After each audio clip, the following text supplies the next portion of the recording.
दक्ष प्रजापति की पुत्री सती का पुनर्जन्म माँ पार्वती के रूप में हुआ था। सती का विवाह भगवान शिव से हुआ था। सती भगवान शिव से अत्यंत प्रेम करती थी और भगवान शिव भी उन्हें असीम प्रेम करते थे।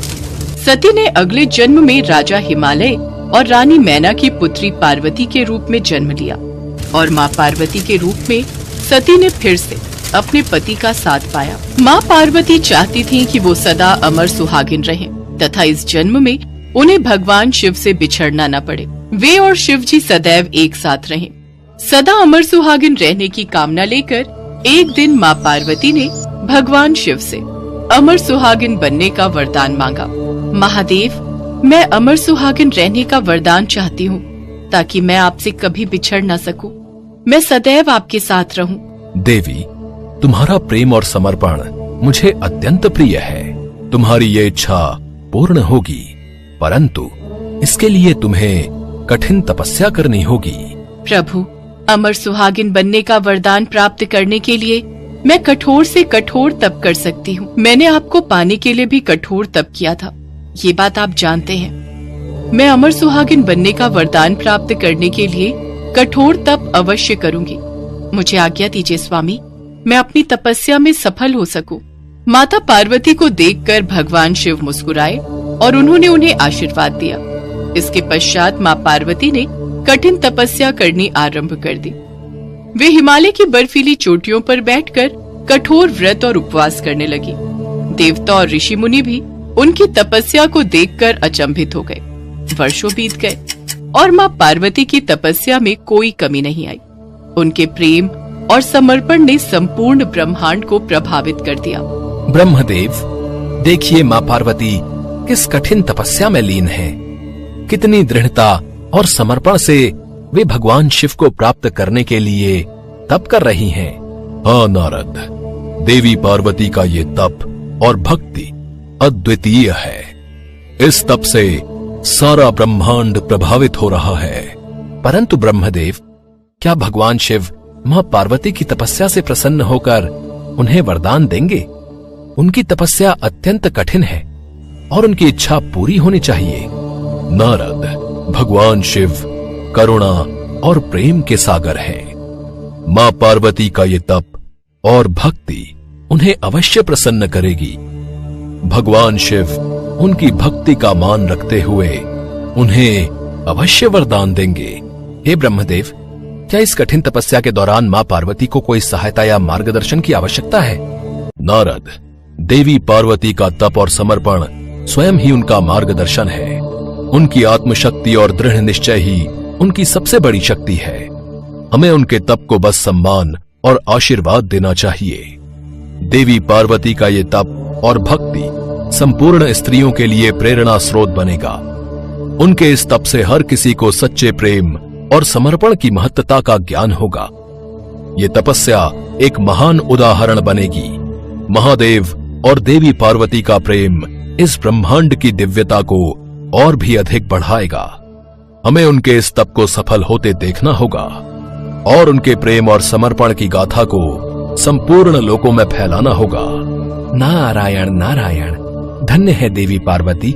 इसके पश्चात देवी पार्वती और महादेव के अटूट प्रेम का गुणगान करते हुए ब्रह्मा जी और नारद मुनि वहां से प्रस्थान कर जाते हैं। माता पार्वती कई वर्षों तक तपस्या करती रहीं। अंततः भगवान शिव प्रसन्न होकर उनके समक्ष प्रकट हुए। हे देवी, तुम्हारी तपस्या से मैं अत्यंत प्रसन्न हूँ। मैं तुम्हें अमर सुहागन होने का वरदान देता हूँ।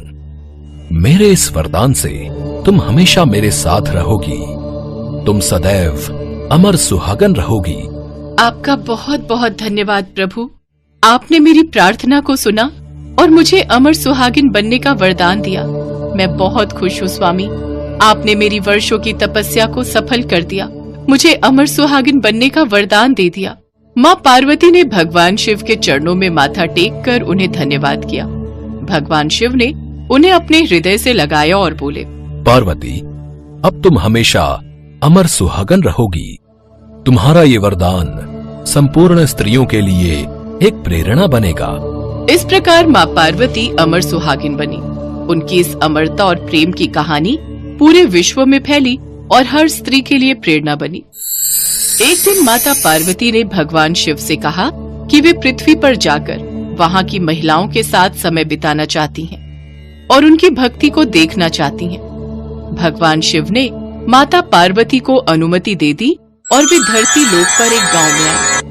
वहाँ गांव की महिलाएं माँ पार्वती की पूजा भक्ति कर रही थीं और उनसे अपने पति की लंबी उम्र और समृद्धि की कामना कर रही थीं। माता पार्वती ने गांव में एक सामान्य महिला के रूप में प्रवेश किया और महिलाओं के साथ पूजा में शामिल हो गईं। उन्होंने देखा कि महिलाएं कितनी श्रद्धा और भक्ति के साथ अमर सुहाग के लिए उनकी पूजा और व्रत कर रही हैं। वे महिलाओं की भक्ति से अत्यंत प्रसन्न हुई। गांव में नई दिखाई देती हो, पहले कभी नहीं देखा तुम्हें। मैं इस गांव में नई आई हूँ। आप सब किन की पूजा कर रहे हो? बहन, हम सब अमर सुहाग देने वाली माँ पार्वती की पूजा कर रहे हैं। क्या माँ पार्वती की पूजा करने से अमर सुहाग का आशीर्वाद प्राप्त होता है?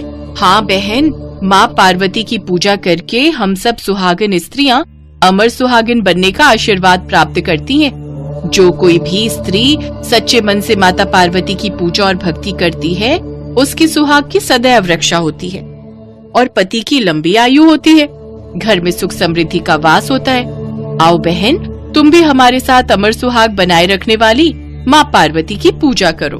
माता पार्वती उस स्त्री की बात सुनकर मन ही मन मुस्कुरा रही थी और वो बहुत प्रसन्न थी कि जिस तरह उन्होंने अमर सुहाग के लिए वर्षों तपस्या की थी और भगवान शिव से अमर सुहागिन बनने का वरदान प्राप्त किया था, आज माता पार्वती उनकी पूजा करने वाली सभी स्त्रियों को अमर सुहाग का आशीर्वाद दे रही थी। पूजा समाप्त होने के बाद माता पार्वती ने अपना वास्तविक रूप प्रकट किया और सभी महिलाओं को दर्शन दिए। उन्होंने सभी महिलाओं को आशीर्वाद दिया कि जो भी महिला सच्चे मन से माता पार्वती के व्रत और पूजन करेंगी, उनकी भक्ति और तपस्या का फल वे उन्हें अवश्य देंगी तथा वे स्त्रियां सदा अमर सुहागिन रहेंगी। इस आशीर्वाद से महिलाओं में खुशी की लहर दौड़ गई और वे माता पार्वती को धन्यवाद देने लगी। तब से यह माना जाता है कि माता पार्वती की पूजा और भक्ति करने वाली महिलाएं माता पार्वती के आशीर्वाद से अमर सुहागिन रहती हैं। माँ पार्वती अपने दोनों पुत्रों को बड़े ही लाड प्यार से भोजन खिला रही थी। ये निवाला गणेश का और ये निवाला कार्तिकेय का। माताश्री, लड्डू तो सचमुच बहुत ही स्वादिष्ट हैं। माताश्री, ये गणेश एक बार में कितने लड्डू खा जाता है? मेरे तो सिर्फ 2 ही खत्म हुए हैं, मुझे और लड्डू चाहिए। माताश्री, पहले मुझे दो, पहले मुझे। ये मैंने लड्डू उठा लिए, अब तो मुझे पकड़ कर दिखा। देखा माताश्री, गणेश सारे लड्डू उठा कर ले गया। मैं अभी से पकड़ता हूँ। कार्तिकेय, मैं तो यहाँ हूँ। कितने स्वादिष्ट लड्डू हैं। तुम दोनों खेलो, मैं वहाँ बैठती हूँ। रुक गणेश, आज मैं तुझे पकड़ कर ही रहूंगा।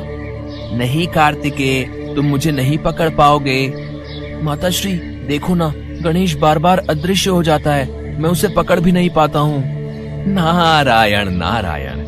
अच्छा तो गणेश और कार्तिकेय देवी पार्वती के समक्ष क्रीड़ा कर रहे हैं। प्रणाम देवर्षि नारद, कहिए कैसे आना हुआ? देवी पार्वती, मैं तो आपको ये दिव्य आम देने आया था। आम? ये आम तो मैं ही खाऊंगा। नहीं, मैं तुमसे बड़ा हूँ, इसलिए ये आम मैं खाऊंगा। नहीं, मैं तुमसे बड़ा हूँ, इसलिए ये आम मैं ही खाऊंगा। अरे अरे, तुम दोनों क्यों आपस में लड़ रहे हो? मेरे लिए तो मेरे दोनों पुत्र बराबर हैं, इसलिए लड़ो नहीं। देवी पार्वती, आम तो मैंने आपको दे दिया, पर अब इन दोनों में से कौन बड़ा है, इस गुत्थी को सुलझाने के लिए तो भगवान भोलेनाथ ही कुछ कर सकते हैं। वो देखिए, भोलेनाथ आ गए हैं। देवर्षि नारद, आज कैलाश पर क्या हुआ? मेरे दोनों पुत्रों में किस विषय पर बहस हो रही है? अच्छा हुआ प्रभु आप आ गए, इन दोनों को अब आप ही समझाइए। मुझे आज्ञा दीजिए प्रभु, अब मैं चलता हूँ। नारायण नारायण।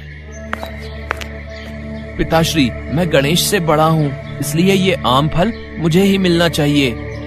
पिताश्री, आप ही बताइए, मैं कार्तिकेय से बड़ा हूँ ना, इसलिए ये फल मुझे ही मिलना चाहिए।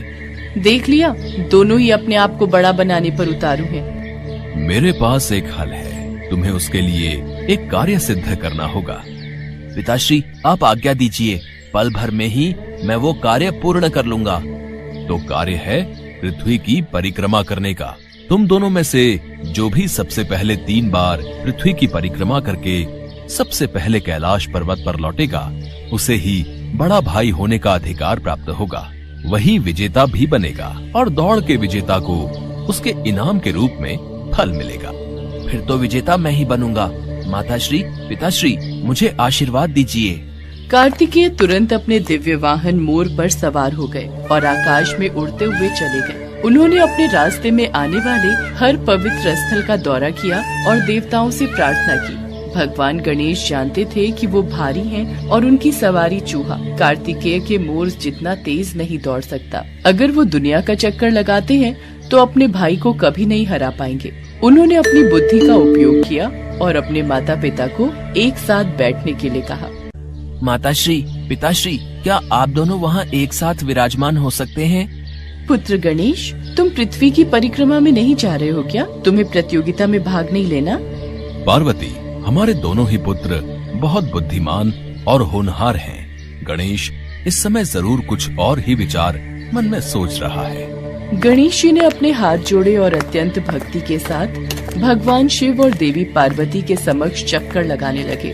उन्होंने 3 बार परिक्रमा की और जीत के पुरस्कार की मांग की। माताश्री, ये प्रतियोगिता तो मैंने जीत ली। पर पुत्र, तुम तो पृथ्वी के भ्रमण पर गए ही नहीं। पिताश्री, जन्म धारण करने वाली प्रत्येक संतान के लिए माता पिता के चरणों में ही पूरा संसार विद्यमान होता है। माता पिता ही अपनी संतान के लिए त्रिलोक समान होते हैं। माताश्री के आंचल की छांव और आपके स्नेह की गोद मेरे लिए पूरी पृथ्वी के समान है, जहां आप दोनों की सेवा करने से मुझे सर्व सुख प्राप्त होते हैं। मेरा लाल, मेरा गणेश। पार्वती, वेद पुराण के हिसाब से गणेश की बात सही है, इसलिए गणेश को ही बड़ा भाई माना जाएगा। कार्तिकेय जब परिक्रमा करके वापस लौटे तो उन्हें भी सारी बात का पता चला। वो भी गणेश की बुद्धिमानी से बहुत प्रसन्न हुए और उन्होंने प्रेम से गणेश को गले लगा लिया। उसके पश्चात माता पार्वती ने अपने दोनों पुत्रों को वो दिव्य आम मिल बांटकर खाने के लिए दिया।